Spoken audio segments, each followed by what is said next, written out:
মানুষের নিজেই নিজেকে শেষ করে ফেলার যে যুদ্ধ তা প্রকৃতির বুকে কেমন প্রভাব ফেলে সেদিকে তাকানোর সময় নেই যুদ্ধবাজদের। কিন্তু সর্বনাশী এমন আচরণ আমাদের প্রাণ প্রকৃতিকে বদলে দিচ্ছে অবাক করা সব প্রক্রিয়ায়। সম্প্রতি ফাইবার অপটিক ক্যাবেল দিয়ে বোনা ছোট্ট পাখির বাসা পাওয়া গেছে ইউক্রেন সংঘাতের সম্মুখ সারির কাছাকাছি এলাকায়। গবেষকরা বলছেন 4 বছরেরও বেশি সময় ধরে চলা এই সংঘাত কিভাবে প্রাকৃতিক পরিবেশকে বদলে দিচ্ছে এটি তারই একটি বড় প্রমাণ। সম্মুখ সারির প্রায় 1200 কিলোমিটার এলাকা জুড়ে ছড়িয়ে আছে অত্যন্ত পাতলা ফাইবার অপটিক কেবল। ইউক্রেনীয় এবং রাশিয়ান দুই পক্ষের সৈন্যরাই আকাশপথে হামলা চালানো ড্রোনগুলোকে নিয়ন্ত্রণ করতে এই কেবল ব্যবহার করছে। ইলেকট্রনিক জ্যামিংয়ের মাধ্যমে ড্রোনগুলোকে যেন অকেজো করা না যায় তাই এই বুদ্ধি করা হয়েছে। প্রায় 20 কিলোমিটার পর্যন্ত লম্বা হতে পারা ওই কেবলগুলো সম্মুখ সারির এলাকার গাছপালায় আটকে আছে, মাঠে ঘাটে ছড়িয়ে আছে, শহরের বাড়ির ছাদে স্তূপ হয়ে পড়ে আছে। সূর্যের আলোতে সেগুলো অবিকল বিশালাকার মাকড়সার জালের মতো চকচক করে।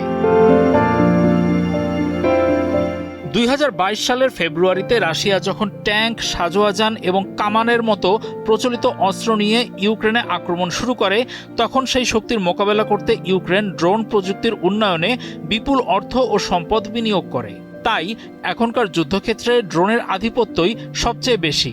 রাশিয়া ইউক্রেনের পাখিরা এখন ওই ক্লোজ সার্কিট ড্রোনের পড়ে থাকা কেবলগুলো তাদের বাসা তৈরির কাজে ব্যবহার করতে শুরু করেছে।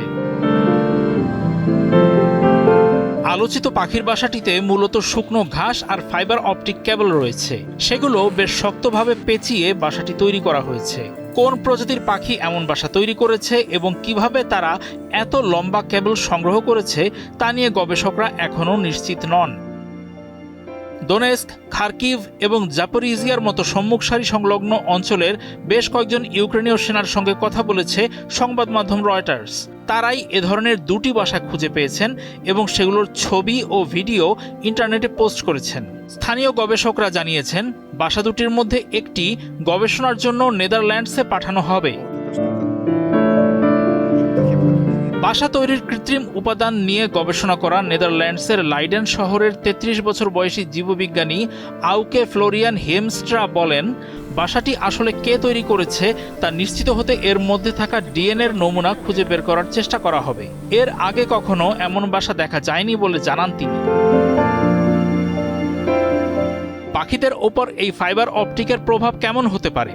কেবলে পাখিরা আটকে গিয়ে আহত হতে পারে, আবার অন্যদিকে এটি তাদের বাসাটিকে আরও মজবুত করতে সাহায্য করতে পারে। পাখির বাসাটির তথ্য নথিবদ্ধ করার মাধ্যমে মূলত প্রাণ প্রকৃতির ওপর যুদ্ধের যে প্রভাব সেটিকে নথিবদ্ধ করছেন বিজ্ঞানীরা।